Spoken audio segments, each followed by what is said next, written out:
Bonjour à tous, aujourd'hui on se retrouve pour un nouvel instant lecture. Aujourd'hui nous allons nous attarder sur une petite histoire intitulée Maxime et le serpent des toilettes.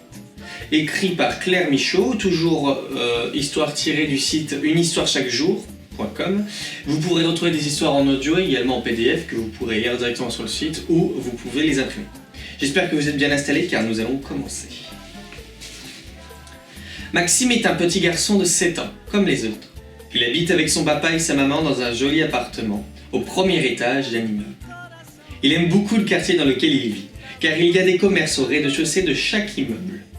Comme son école est à 2 pas et qu'il n'a aucune rue à traverser, il a le droit de rentrer seul de l'école à 16h30. Il connaît chaque commerçant et sait faire son plus beau sourire à chaque fois qu'il passe.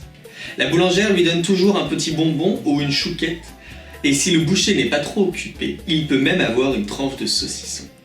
Maxime apprécie tous ces petits moments, mais ce qu'il préfère, c'est passer à l'animalerie, qu'il se trouve juste en bas de chez lui.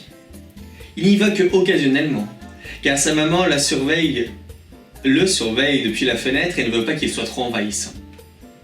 Dès qu'il entre dans cette animalerie, Maxime a l'impression de changer de pays. Il s'imagine en Afrique, en Inde ou en Amérique du Sud. Il y fait toujours très chaud, car les reptiles ne supportent pas le froid. Ici, c'est le paradis des serpents, des grenouilles, des caméléons. Il y a même des tortues de terre.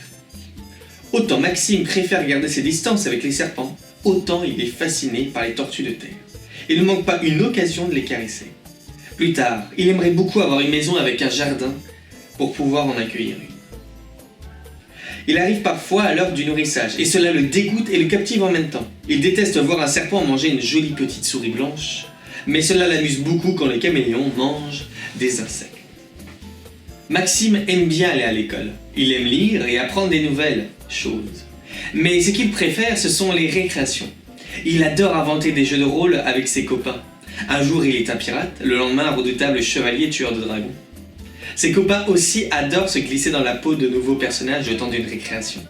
Mais ce matin, son copain Tom veut être un chasseur de serpents. « Ok », lui dit Maxime. « Alors l'histoire se passe en Amazonie, et moi je suis un jaguar. »« Non », répond Tom, « cela se passe ici, et il faut tuer un serpent qui s'est échappé de l'animalerie pour nous tuer. » Maxime n'aime pas trop cette idée de jeu, mais il accepte car c'est le tour de Tom de choisir.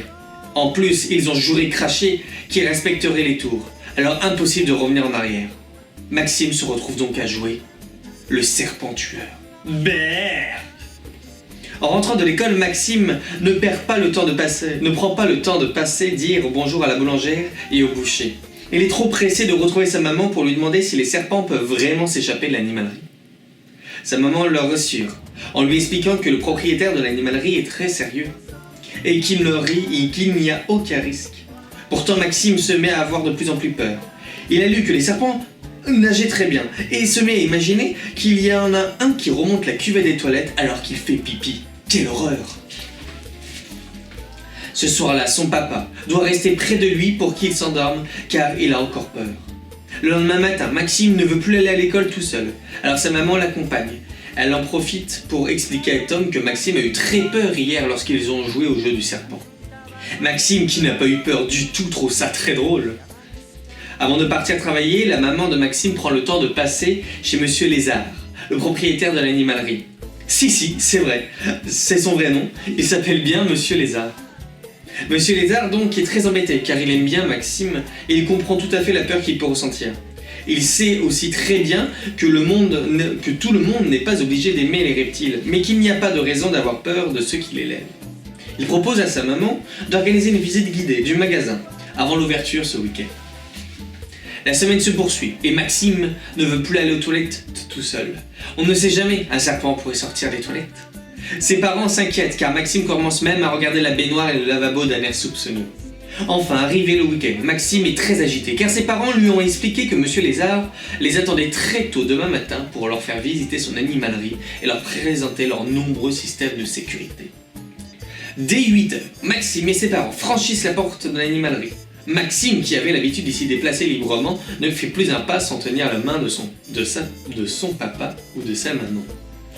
Mais ses craintes vont vite disparaître, car Monsieur Lézard a prévu quelque chose de spécial et demande à Maxime de porter un jeune caméléon qui lui semble en manque de câlin. Avec les deux mains prises, impossible de continuer à se cacher entre son papa et sa maman. En plus, Maxime prend son rôle protecteur très au sérieux. Il parle au caméléon et lui fait de nombreuses caresses. Après s'être assuré que Maxime peut s'occuper d'un jeune caméléon et marcher en même temps, Monsieur Lézard commence la visite et détaille les systèmes de sécurité, sans oublier de présenter les différents animaux. Maxime est très intéressé et reformule chacune des explications au jeune caméléon. Il préfère cependant rester à bonne distance des serpents, même s'il comprend bien qu'ils ne risquent pas de sortir de leur terrarium. À la fin de la visite, les parents de Maxime remercient chaleureusement Monsieur Lézard.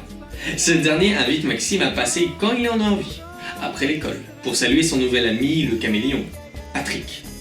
Et il lui offre aussi un petit cadeau surprise. De retour à la maison, les parents de Maxime sont plutôt inquiets. Ils se demandent si cette visite aura suffi à apaiser les craintes de Maxime et appréhendent le prochain passage aux toilettes. Ils s'interrogent aussi sur ce cadeau mystérieux, sur le cadeau surprise. De retour, mais Maxime a l'air parfaitement heureux et après un passage éclair aux toilettes, va chercher son ballon pour aller jouer au parc avec son papa. Son papa passe lui aussi aux toilettes avant de ressortir. C'est alors que Maxime et sa maman entendent un énorme cri. Ah, serpent! Il se précipite dans les toilettes pour y découvrir un papa très inquiet, appuyé fermement avec son pied sur le cuvet des toilettes.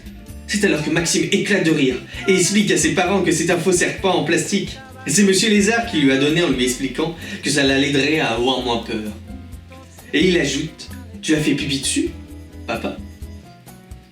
Voilà, c'est ainsi que se termine cette histoire. J'espère que ça vous a plu. Merci de m'avoir écouté. Merci d'avoir pris le temps d'avoir écouté cette histoire. Je vous dis à la semaine prochaine et en vous souhaitant une agréable matinée. Ou journée. Au revoir.